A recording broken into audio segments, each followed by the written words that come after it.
Hello, welcome to the MHG podcast.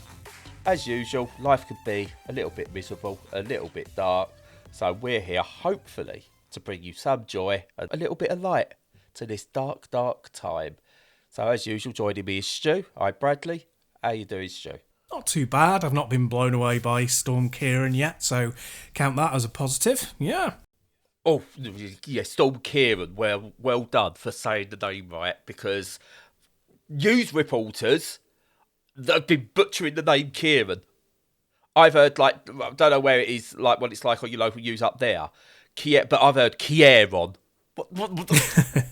You're professional news reporter. Surely you've met someone called Ciaran before. Yeah. Kivon or Ciaran. But yeah, that's been bugging me. But thank you for saying it right. Otherwise, we would have had to have cut the podcast short right now. Well, yeah, the friendship would have been over, definitely. But, it's due diligence, like regular due diligence. If you don't know how to pronounce something... I remember once I was watching the news, and it was like the national news, and for some bizarre reason, they mentioned Harden, which, sounds quite funny if you say it wrong anyway, which is in North Wales and near where I live. And they pronounced it Hawarden, spelled it out. And it's like, God, that's so dumb. That's very dumb. So, yeah, people can be very dumb. Oh, so I like one of the things I like to do to wind up the Scousers is I do like to call Gateacre Gateacre. Why does that annoy the Scousers? Because it's spelled Gateacre. It's in Liverpool. Right. I should have pointed that out, shouldn't I? Right. There's a place in Liverpool called Gateacre, but it's spelled Gateacre, and they don't like it when you say Gateacre because it's Gateacre. That would wind them up, yeah. Yeah. I mean, it's not something I don't like. It's not like something I go find Scousers and go, "Oh, mate, do you know Gateacre?" Gateacre. And they're like, "Where Gateacre?" I don't do that. It's not something I do. Just generally, whenever we go through Gateacre, I mean, I try and wind low up about it. Essentially, is what I'm doing. So whenever we go through it, I do like to call it Gateacre. Yeah. Well, if you don't wind up your partner, then there must be something wrong with your relationship. That's what I always think. Yes. Which actually brings me on to a little. So before we get on to games, we're going to do the little mental health bit before. Change it up a little bit, Stu, because it kind of follows on from a little bit of this. So, as we all know, the seasons are changing. And I swear autumn's getting later and later every year. Don't get me wrong, I swear my birthday used to be an autumn birthday in September. Now it's a summer birthday. I don't know. I might be wrong. I might just be one of those things I've just never got right.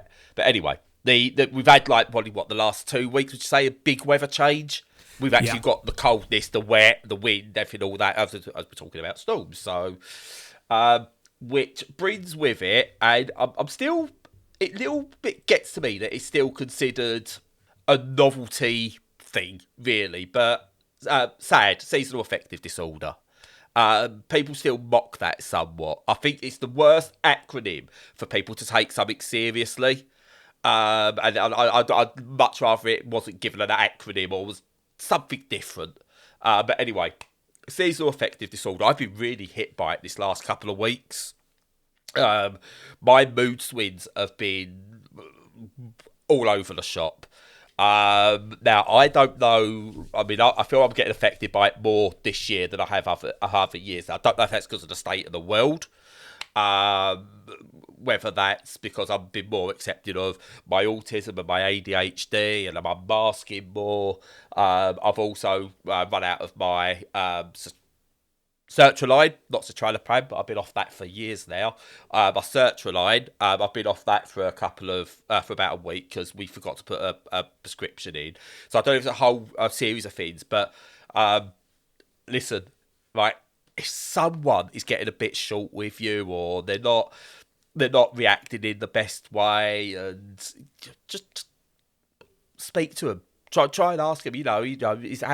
Has things change? Is it what can I do to try and help improve things? Do you need a little bit of rope given to you? Probably not the right terminology, depending on what angle you're going to people at, but there you go. Do you need a bit of space? Do you need someone? Do you want to go for a drink? Do you want to play a game? Do you want to do this? Do you want to do that? Just, if you know someone who is autistic, ADHD, they suffer with depression, etc., etc., just ask them, is there something you want to do just to maybe help you feel a bit better, get a smile, whatever? And I say this because little things add up, and what would usually just be maybe a dismissive thing that you'll just let go and stuff like that. You yourself, the person suffering from SAD, will overblow the smallest things. Like I had massive row with Lo this morning over getting the kids to school because I felt I was throwing up. I felt she come over work, she was really tired. Edith decided she was going to have an autistic meltdown over shoes because she doesn't put her shoes away properly. It's one of those things. It just got really, really bad. My fault, and I will be apologising after I've recorded the podcast and Lorraine's woke up and stuff like that. But completely my fault. But it's SAD. It's stuff that 5-6 weeks ago wouldn't have even have bothered me when it was like certain things are said or anything like that. And it is a shame that it is a mocked issue with mental health somewhat. Even for people who suffer with mental health issues, SAD is mocked and kind of ridiculed a little bit, which is a shame. But if you are someone who we all get a little bit of it, because as the months change, there's less of a dopamine hit because there's less sun coming through, so you're not getting the benefits of the sun coming through. And we know there's health benefits to that and mental health benefits to good weather, whether you like the heat or not. The actual light coming through gives like a better outlook on things. So take your bit of time with people if you can. If you're someone who suffers really badly, just make sure that if you do blow your top and things like that, that you repent for it afterwards, I suppose. You apologise. You acknowledge that, look, I know this is an issue. Hopefully, once the season's settled in, it's something that won't be as bad, because it generally happens when I think the seasons change. And I think the late season change we're having more and more, I think, is probably, with people who do get it really badly, is just exasperating. I don't want to say the problem, it's not a problem, but it's just exasperating the effects, shall we say. So, take your time with people. And if you are somebody who suffers, take your time with the people who you're maybe putting it on.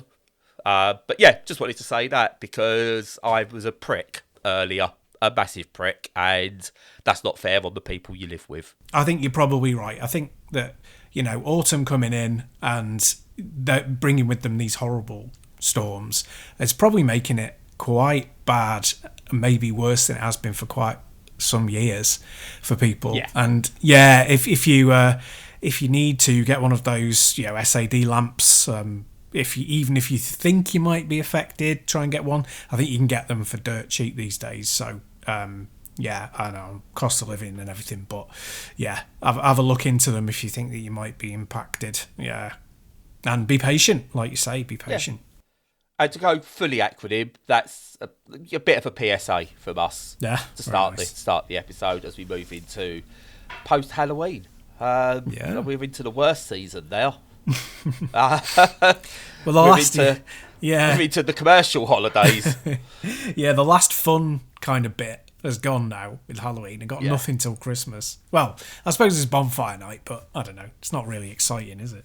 Yeah, but they make you pay to look up now. So, I used to be loads of them. Now they go, you can't stand there. Why? Because you got to pay. Otherwise, you'll get to see the waste of money going up in the air for free. And we can't have that. Yeah, that's capitalism.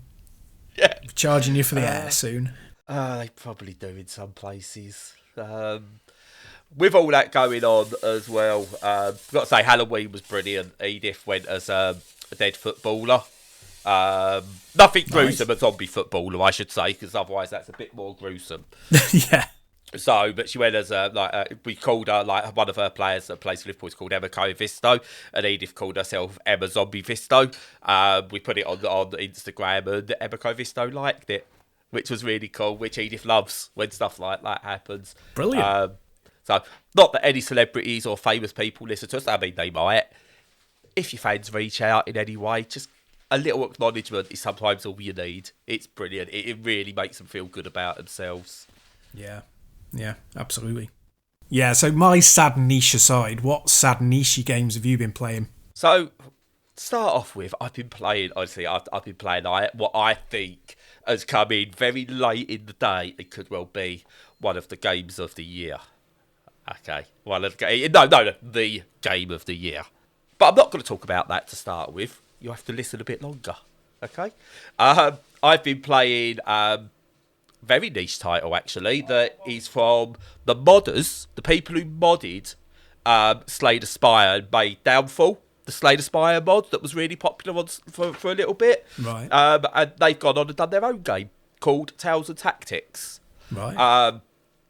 Which I played a demo of, and I was like intrigued by the demo, but didn't really get it. It had some issues with controls and stuff like that on the Steam Deck. And I was like, it's one of those games where I can't sit at a PC and play it. Like puzzle games, card games, I can't sit at a big screen and play it. For me, it's a personal experience, so you got your screen. So I was like, I wasn't quite sure. Anyway, I've now picked it up. And what Tales of Tactics is it's a hex grid based. Is it auto chess? They call it auto battlers. No idea. Game that relies on synergy.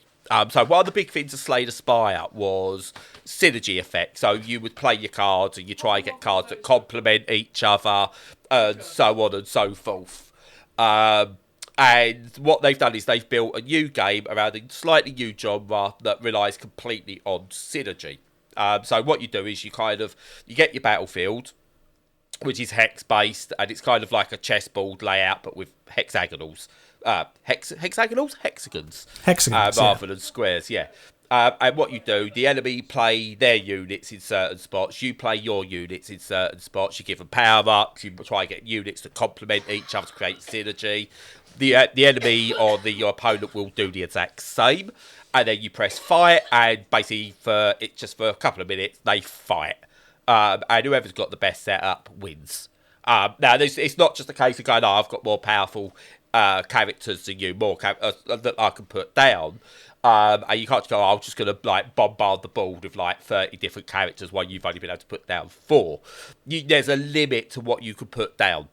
So you get a thing that says, you can put down 4, they can put down 4, and they've got to battle. And you can't go, well, I'm going to do just 3 because I think I might win it. You've actually got to fill your spots and things like that. It goes really in depth. And like Slay the Spire, you win, when you play the AI, you win, you get your rewards, you move on, you win, you get your rewards, you move on, you lose, you learn, you start again because it's a bit roguelike as well. And yeah, it's kind of got this tabletop RPG type aesthetic to it, which is really good. Now, it's a complicated game compared to Slay the Spire. Slay the Spire is, whether you're a fan of those games, everyone knows Slay the Spire and knows it is the god tier deck building video game. And it uses synergy, but what Slay the Spire does, you discover the synergy. So you don't get told in the game that, this card works well with this card and this card. You discover that as you play. Because it's not just about synergy, it's about controlling your deck and other things and so on, and the run you get, the type of enemies you get. Whereas this is auto battlers and auto chess are built completely around synergy. So you will get 2 different characters that you draw, you put them on, and you will get told, these have synergized together. And I'm saying synergy a lot because it's a great word. It is. But it's just like us when we do a podcast, Stu. We synergize. Yeah. Whatever that means, I don't know. But you put down 2 characters and you'll get a thing going, look, these 2 work really well together. Now you could add an effect or an item to this character. And now it synergizes with this character, you're even stronger, and so on. It's really complicated from the outset, but it introduces it all in a really decent tutorial. And I went from going, God knows what I'm trying to do here, to understanding the game and actually finding myself getting on longer and longer runs and understanding the sort of characters I need, the ones I need to take off the battlefield and put back on my bench, and the others I need to put in, what type of enemies I'm playing against and the synergies that will work against them. And it does a really, really good job of increasing your knowledge as the game gets more difficult, plus allowing you to play different difficulties. which is really interesting because I find that most deck building games have a single difficulty, and it's just the more you learn, the easier it gets. Whereas this has got different difficulties, and I've stuck it on easy. I've moved up to a higher sort of difficulty now because the easy levels are too easy that they might as well not be now on easy. So I've upgraded it, and yeah, it's really interesting. It's not one where I don't think it's going to have the longevity of a Slay the Spire, which I still play to this day, and still put on fairly regularly and have, even if it's just one session per week or something, or I go completely in for a couple of weeks or whatever. But I've got to say, with this, it's got something where I think it's going to be, to coin what it does, it's going to be one of those games that's on my bench that I'll bring in on a semi-regular basis. Not for everyone, but if you like these kind of games, tactical games, deck builders, the auto chess, auto battle type stuff, strategy games, it's definitely one worth checking out. And I'm glad I finally got round to it because, yeah, I'm really impressed by it. Cool, yeah. I mean, it'll crop up in the next game you talk about and all the stuff we talk about, but the way that all of these great games are crammed towards the end of the year is, yeah. Oh my God, it's a nightmare. It's a nightmare. Yeah, it's a good nightmare to have, so a pleasant dream, but it's also a nightmare. Yeah, wherever some of these games are like a couple of years ago when it was a bit more sparse, I mean, because of obviously COVID, but can we kind of like, yeah, can we spread them out a bit more? Well, yeah. Too many great games. There are, and like, you know, some of them like this one, you think, honestly, I think you probably would have been better doing it earlier or later, you know, just to get away from the... It's tough, isn't it? Because if you go, I will do it later, you then risk someone else coming in and doing it, and yours just being, it's just another of that. Oh, yeah, I only mean like January or something, you know what I mean? I don't mean like, you know... But what's happened, we used to have the...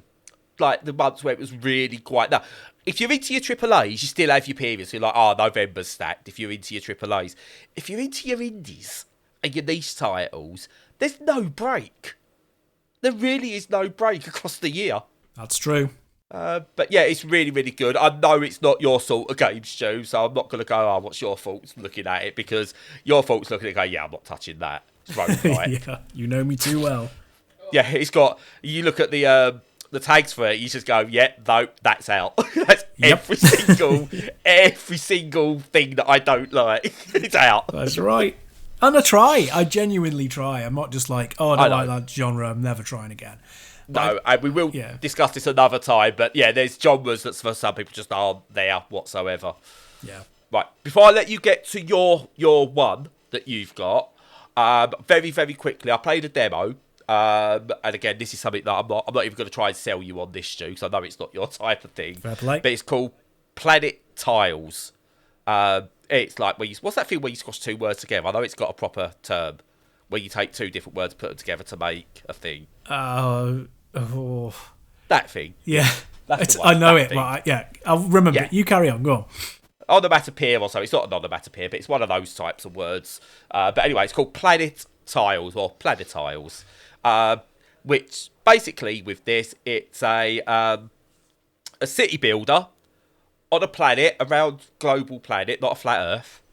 Oh, you should make a flat Earth game. That'd be boss. Anyway, so you're on this globe. I just don't know where that came from. You're on this globe, and you basically get to put down these like little tiles, hence the name, and you have to create biospheres with different tiles. You might get like a sand-based tile, you might get a farming-based tile, a forest-based tile, and you get basically like little quests come up. And the idea is it'll go, you need to enclose a single sand tile, and you'll get rewards for it. So you put down something, a single sand tile, you build forest around it, and you'll get the rewards. And it might go more complicated to go, right, you need to build a like 20 connecting forest tiles, and you'll get a reward for it, and it builds up basically like that, and you get a limited tile set to do it unless you get the rewards, which add more tiles to your tile set. And you basically build this massive globe with different biomes in it, and it's score based. And that's all it is. So you go through, you build it, you get to a point, you fail miserably, or you might succeed. You get points, and that's it. You're done. And it's like literally, it's just a demo of it. So I don't know if it's going to be more expensive with the full game, where there's like something else to do it. But my time with it, I've put about an hour into the demo. Played through a few different runs, and I really, really, really enjoy it. Demo you can go and get now. It's coming out at some point next year. If you're into strategy games, if you're into puzzle games, relaxing games, city builders, stick this on your wish list, because yeah, I picked it up, and I was very, very impressed by what it's doing. Nice. Yeah. Oh, that's good. Did you do your research into what putting two words together is while I was talking? I did. I'm like, it's one of those where you're like, oh God, I can't believe I couldn't remember. It was portmanteau. It's like, you see, you're like onomatopoeia. Oh yeah, that's when the words sound like the thing that you're talking about. Yeah. And then I was like, oh, you've put me on the spot though. I can't remember, but yeah, it's portmanteau. Portmanteau. What's that a portmanteau of? I don't know, because I think it's French, so it's probably not one. Yeah, it's like abbreviation, isn't it? It's like, why is it such a long word? yeah. There should be a small one for it. Gumph. We'll rebadge it. It's called Gumph. When you put two words together, it's called a Gumph. Yeah. I mean, I can't abbreviate anything. Like if I try to abbreviate a sentence, it'll go on for about 10 minutes. So, you know. I don't know what. Anyway, but that's excuse me. That's Planetiles or Planet Tiles, whatever. I don't know how it's pronounced. Really good. Give it a wish list. And it's got a decent demo, so play the demo. Stu, what's your game of the week? Well, because it's going to be good. If Stu's only been playing one game, it's going to be good. Well, I mean, it's only one new one. But just to skip back to Planetiles, I kind of go back and forth on those kind of portmanteau-y names. I don't know. I don't think Planetiles works very well. It's kind of, when you're spelling it out, it's like, well, are they going planet tiles or are they doing planet tiles? It could be plain tiles. Could be plain tiles. Plantiles, plantain. It's just like, I don't know. I don't think it works for me. But fair play to them. They tried. Oh, God, I can be mean. But no. No, but at the same time, it's obviously works because you're discussing the game by the thing going on. So it's going to stick. True. It's going to stick. So, yeah. True. Yeah. So, very briefly on what I've been playing. So, I finished off Super Mario Wonder sort of towards the end of last week, so not long after we recorded. Really excellent game, great fun, definitely in my top 10 for the year, definitely not in my S rank, but very high up. A lot of fun. I've carried on playing Ghost Runner 2, even though it is brutally hard. Other people have been saying, oh, it's not as hard as the first one, and I'm like, what, are you tripping? It's like, this is insanely difficult and much harder than the previous game. But, these things trip differently for different people. So I'm really, really forcing myself sort of through it. Not because I'm not enjoying it, I am. But you have to turn off that section of your brain that says, if you're continuously failing, you should quit. Because, that's what I normally do. Because I'm like, I'm not enjoying myself. But I am actually enjoying myself, but I'm continuously failing. So I've realised that's part of the game. So I'm enjoying it more. So fair enough. But I'm not here to talk about those games, funnily enough. I'm here to talk about... we spoke about them already. Yeah, so. Exactly. Yeah. I'm here to talk about Alan Wake 2, which is just a small little release that's come out. You and your indies. I know, yeah. It's terrible. But, they occupy a sort of funny space, Remedy. They really do. They're kind of... I don't know, they remind me a little bit of, like, Horizon. It's like, they've become AAA, but they don't produce games that are AAA. They're not really AAA games. I'm not saying they're not of quality. I'm just saying that their subject matter is a bit kind of niche. It's a bit more... I think it's possibly helped along by the fact that they're third-person action games that they do, generally, and the renaissance of Resident Evil over the last... since 7 came out, so 2015? Yeah. I think that's given them a bit of a boost. So it's majoring in kind of environmental scares and atmosphere, and it's minoring in being a third-person shooting game. It's much more about that, you know, walking around, discovering. Its touch points are very much kind of like aspects of Resident Evil, huge swathes of Silent Hill, particularly the earlier games. Really big influences from David Lynch and all that kind of stuff. And it all blended together. And I think how it works for people is really going to be very different. For me, it works really, really well. I really like it. And it partly because it never lets go of that tension and fear kind of aspect. There's some really cheap jump scares, but they're few and far between.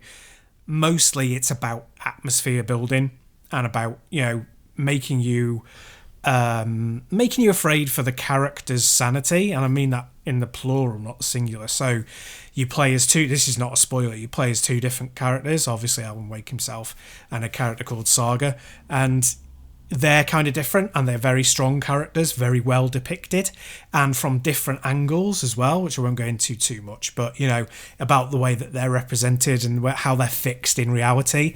And it's very meta in places, and the puzzles are very meta, and even to the degree that, like, what's effectively the pause screen is like a meta thing. It's very, very clever. The dialogue is interesting. The puzzles are fun and kind of unique. The only letdown for me, and it's only a minor one, I only have to mention it because, yeah, it's not a perfect game, even though it's a great game. The kind of action elements are fine, but they're not particularly interesting. You know, they're fine, they work, you know, but they're kind of like, you know, they don't bring the genre forward. Not to the point that I've played it, at least. And I've been playing for about 7 hours or more, maybe more than that. And there is also a fair bit of backtracking. Now, not a ton, and it's not egregious, but it's one of those that you could go... I mean, this is getting up for me being like a 20-hour game. I think you could easily have trimmed some of that off and made it a shorter game and not really lost anything from the experience without making it too linear. Yeah. But that said, that does feed into the atmosphere, and the atmosphere, it really is unique. Without spoiling it, it really does make you feel like that you're trapped in a headspace, that you're trapped in a box of created entirely by people, and you're playing a game that has been created by real people, that is a box trapping you in a game and a story created by fictional people that are also trapped within their own fiction. And Ow. Exactly. Ow. And it melts your brain. And I think any game that really attempts to do something like that, really swing for the fences, is something to be applauded. And for it to have gone mainstream and done so well, that's great. And yeah, so it's not perfect, but it's not imperfect. It's a really excellent game, and I think it's going to be in a lot of people's sort of top tier for the year, really. We're seeing more and more. So a couple of things. Right, I'm going to start. I'll start with this point about Alan Wake as a whole. Alan Wake 2, I definitely want to play, and I'm very tempted to sort of like steal the Xbox for a little bit to try and play it. Because I don't think it's going to run well on my PC. But anyway, plus on the Xbox, I can stream it to my Steam Deck as well, in-home streaming. So anyway, the first Alan Wake, despite not being a quote-unquote horror game, was scarier and more tension-building than any quote-unquote horror game I've ever played. Because I've said to you, horror games don't scare me because they all go for jump scares. They make me jump because that's what a jump scare is. You don't need to be scared by a jump scare, but that's all they are. And they go, oh, look how scary this game is because it makes you jump. I could walk up to someone who wasn't expecting it, shout in their ear, and they're going to jump. They're not scared of me, but it's going to make them jump.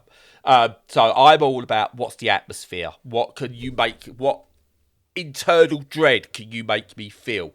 And Alan Wake did that. I got so drawn into the world that I was on edge playing it the entire time. And from like the little snippets I've caught of Alan Wake 2 and people talking about it, it's the first game plus in almost every respect.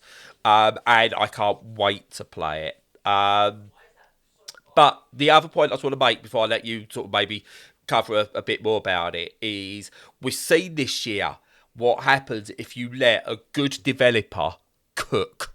If you let them take their time and make the game they want to make, how good it can be. Look at Baldur's Gate, look at Tears of the Kingdom, look at now Alan Wake 2, which are probably going to be, in most people's, like when you look at your IGNs, Eurogamers, Game Awards, Jeff Keighley's thinking, whatever it's called, they're likely to be taking those top 3 spots, those 3 games. And they are 3 games where there was zero compromise on release date. And you let the developers make the game they want to make. One is a AAA game because it's Nintendo. The other, as you said, is a AAA game in terms of quality and everything, but without the AAA trappings. And the other one is technically an indie game in Baldur's Gate. And you've made 3 games that are just going to just top everything. And they have just shown what happens if you let a developer take their time. Doesn't mean a bad game allowing time to develop. It's going to be a good game. But if you've got a good game idea and you're allowed to make the game you want, because you deserve that, shows what you can do. And this is not in my game because I'm not going to play it this turn of the year, unfortunately. But I know it's literally because I haven't played it yet. It's going to be, I can pretty much guarantee it's going to be one of my games of not this year down the line when you do that, when you go, what's the favourite game you played that wasn't released in 2025 or whatever? I'll go, it's Alan Wake 2, obviously. So, yeah, it's amazing. And Remedy, I was looking at their list. I thought they made more games than they actually had. They make their games and they are just, well, there we go. And I'm looking at it and I can see one misstep out of them, and that's probably Crossfire, which I don't know what happened with that, or why they was involved with it, whether it was to get the money to help with Alan Wake 2, I don't know. But yeah, it's the one misstep they've had.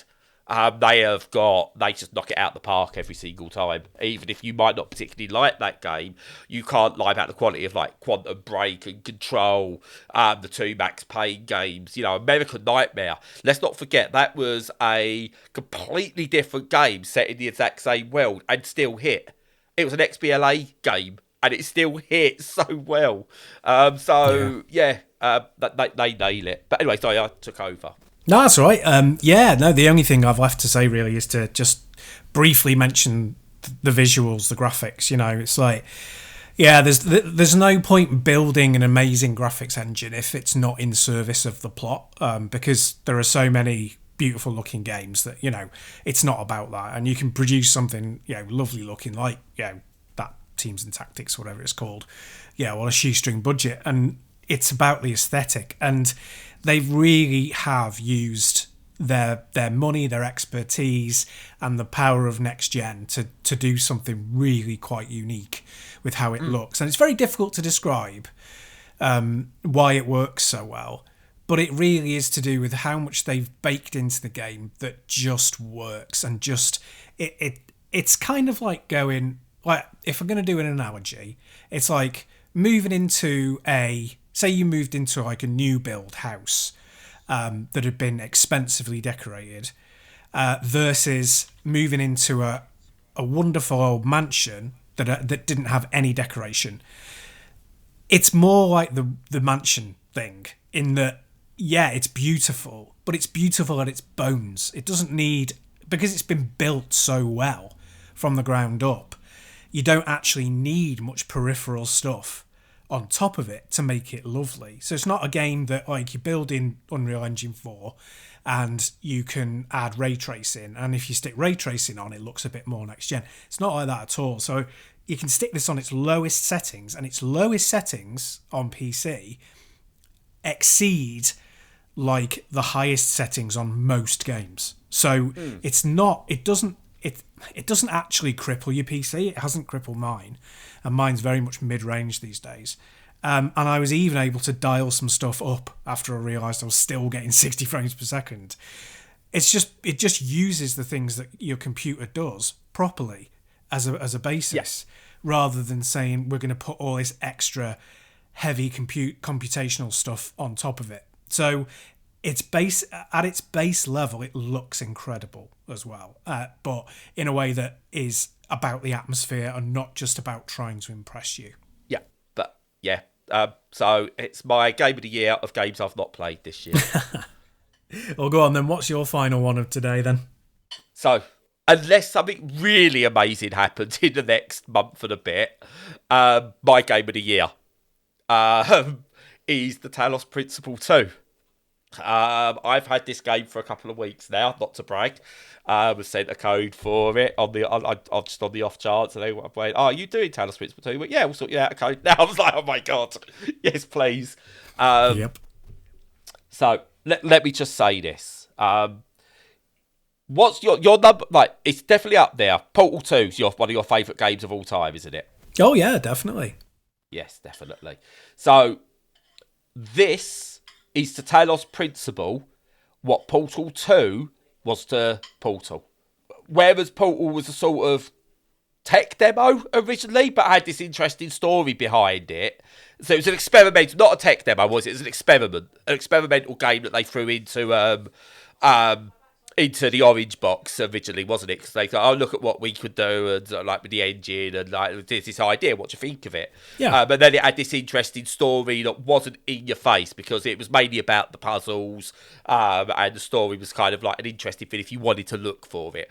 The Talos Principle is the same sort of thing where it's all about the puzzles, but if you go looking, there's a story, like a really interesting story behind it.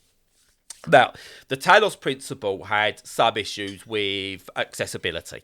For me, when I first played it, I didn't have a lot of my disabilities, my issues, and I done it. But even then, like the stories on the terminals, just like, I can't be asked reading all this, and I missed a lot of it. And ended up like watching retrospectives of other people talking about it and all the mythos behind it. I was like, this is really interesting. I wish I'd been able to get that in the game. I wish there was a better way of telling these stories. The controls were great in the first one. You kind of fought with them to get the best experience. It was all about the puzzles, and the puzzles in the first game were genius. And the way they evolved to do different things, but kept the same concept behind them. My big worry for the Talos Principle 2 was, how do you actually top this? This, what was an experimental game from the team behind Serious Sam, which is just, that blows my mind. And there's still little hints to suggest that the Talos Principle is in the same universe as Serious Sam. Just like, okay. If you want to, like, I love people who do theories about games because they will take it to as deep as you possibly can to an asset maybe left over in a bit of code that you shouldn't have been able to ever see. They're like, see, this proves these are in the same universe. You're like, all right, mate. Okay, but yeah, sure, why not? But the possibilities are there, and I love it. But it was an experimental game, and it done, I think, better than Crow Team probably ever thought possible. And so my big fear with the Talos Principle 2 was, how can they top this?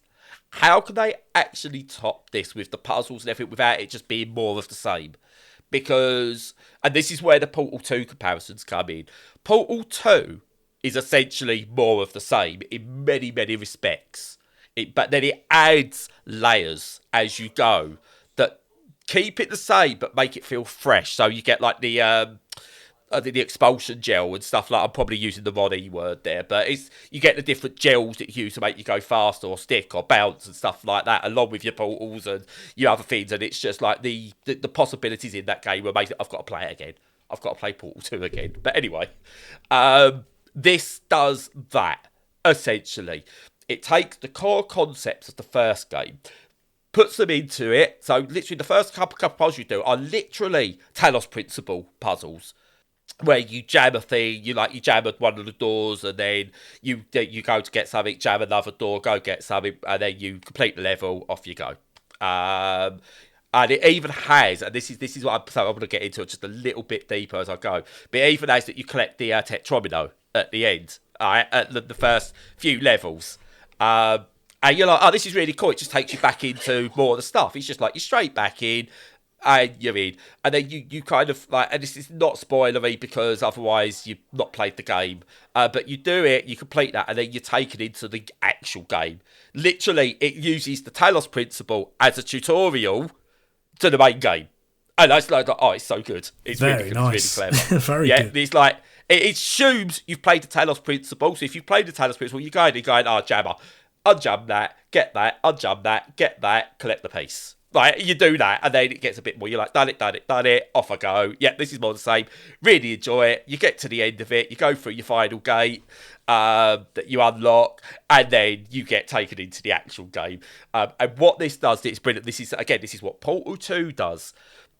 It introduces a story that was missing from the first. And so you go in and you just into this whole new world where humanity's being rebuilt, but being rebuilt with androids. But all these androids have fully human personalities because their human personalities have been put into these androids. And you're the 1,000th android. So they've decided to rebuild humanity in a way using androids, but only to a certain number. And you come in as the final one. You're called 1K. But all the other characters got like really human names. So it's like you get like someone like early on, you got a couple of characters with you. One of them's called like Melville. And he chats to you. They've got like really like interesting, like proper dialects in their voice as well. So it's not like all Americanized or all a certain type, but they've all got proper dialects from all over the world because obviously they're androids that have had personalities, like human personalities, human souls in a way inserted into them from all their learning. So it's almost like machine learning in a way. But it's taken it, and obviously, if you used to put machine learning of everyone's like the world's dialect, you're gonna get loads of different dialects, and it embraces that, and it's really good. And you get like loads of actually to your like voice acted and visual story, not just through terminals. But at the same time, you can still go to terminals within the world and get even more added story, but it's not as vital this time to do that, to get the story. The overall story is told to you, and you're along for the ride.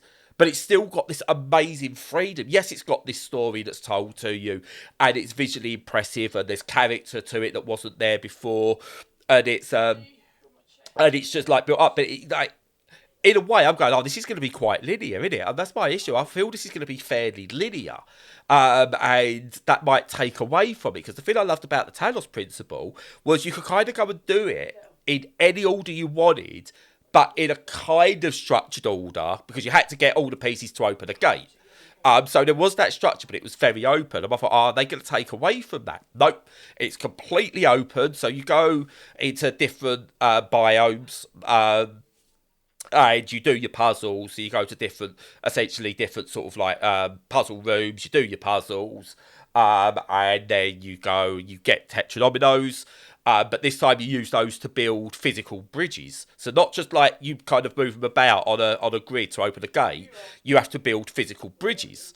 And that's a really interesting concept because it makes you think like you go from all these different ways of thinking for using your different elements in a puzzle room to all of a sudden using it to think of a different way. And it really keeps you engaged.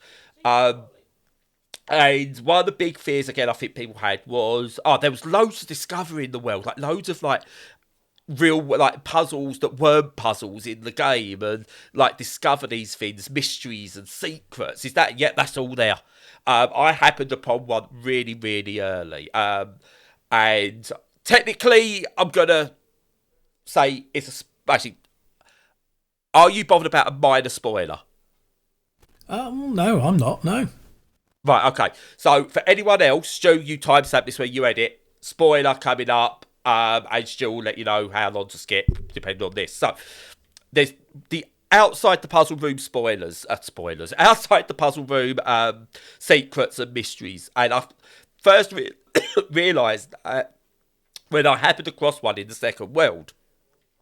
Didn't find one in my first world I was in. Went to the second area, East 2, I think it was. And on the plinths that tell you what puzzle room number you're in, on the back of one of them, when I came out, I saw a lever. I was like, well, there's a lever. I'm pulling that lever. I pulled the lever from off to on and nothing happened. So I was like, right, okay. Interesting. I thought, oh, does it reset the puzzle? Maybe I've just pulled a lever to reset the puzzle. Went back in, puzzle was the same. I didn't have a clue what this lever was. Anyway, so I'm going through. I've done like room 3, room 4, and then I came across this monument type thing, this ruins, and on it had like a square, and it had 4 numbers in it, and then something clicked. I went, oh, hello, 4 numbers on this, and there was a lever on those rooms that I've just had a look at, on like the plinths outside these rooms. And these have got numbers. Right, okay. So what I'm going to do, I'm going to go through, complete all the rooms, and then work this out. And I worked out what I had to do. And again, I'm not going to spoil what I had to do, but I had to go and do this something. And then I got one of the secrets, one of the mysteries revealed to me. And it's like brilliant. And then I started looking for them. Because I discovered this one by accident, I was then like, oh, I tell you what, there's going to be more of these, isn't there? So I'm like, I'm looking for them. I'm now looking for these potential secrets. It encouraged me to go off wandering and find then secret puzzle rooms and things like that. And the secret puzzle room could lead to something else and other mysteries. And all of a sudden, this world that was just like 8 puzzle rooms expands. It almost doubles in size because of the more you discover. And it's like, I'm playing this game and it's just getting more and more. The puzzles are difficult, but the discovery is just something else. And I'm playing it and I'm playing it.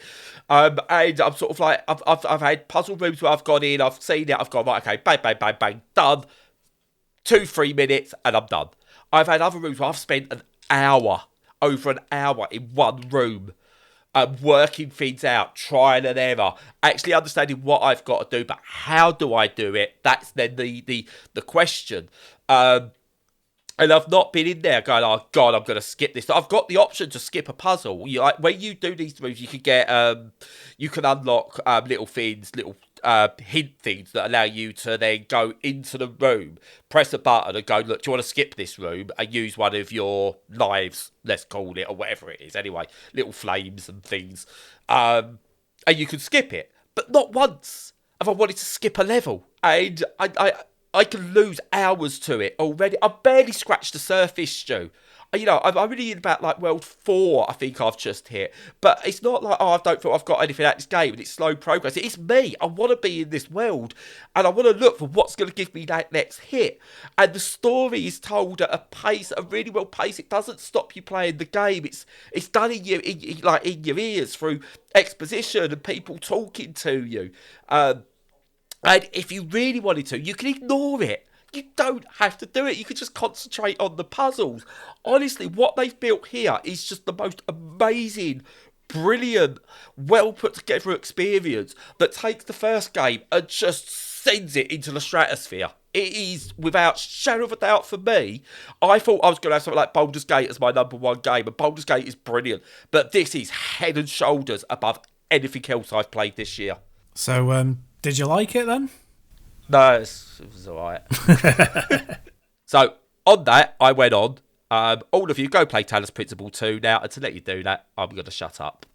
Cool, yeah, no, track it down. Anything else that you like the sound of, give a go to. Because we haven't bought anything that is against our ethical principles, I don't think, on any of these. So, yeah, because there's some publishers and developers we won't fund, but we've successfully navigated through them over the course of 2023. So the remainder of 2023, follow all our content on the socials, join us on Discord if you want to chat, and in the meantime, until next week, stay safe and stay sane.